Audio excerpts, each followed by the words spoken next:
أعوذ بالله من الشيطان الرجيم.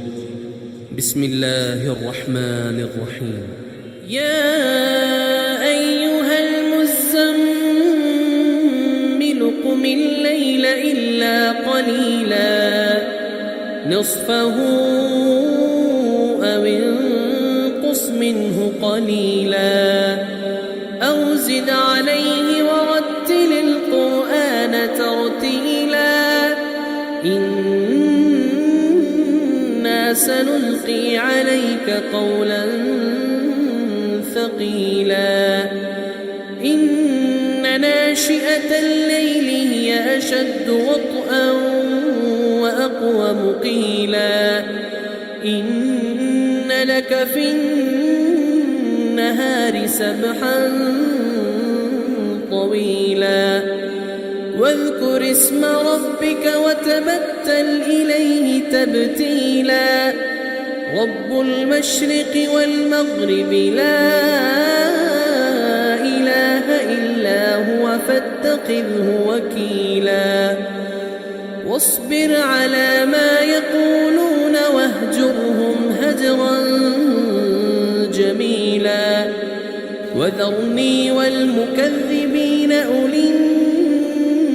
النعمة ومهلهم قليلا إن لدينا أنكالا وجحيما وطعاما ذا غصة وعذابا أليما يوم ترجف الأرض والجبال وكانت الجبال كثيبا مهيلا إنا أرسلنا إليكم رسولا شاهدا عليكم كما أرسلنا إلى فرعون رسولا فعصى فرعون الرسول فأخذناه أخذا وبيلا فكيف تتقون إن كفرتم يوما يجعل الولدان شيبا السماء منفطر به كان وعده مفعولا إن هذه تذكرة فمن شاء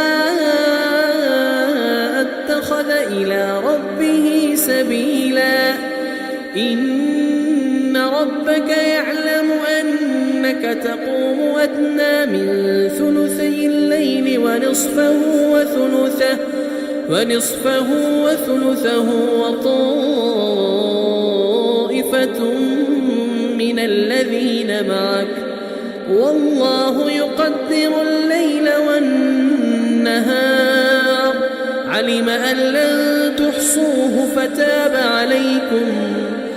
علم أن لن تحصوه فتاب عليكم فاقرؤوا ما تيسر من القرآن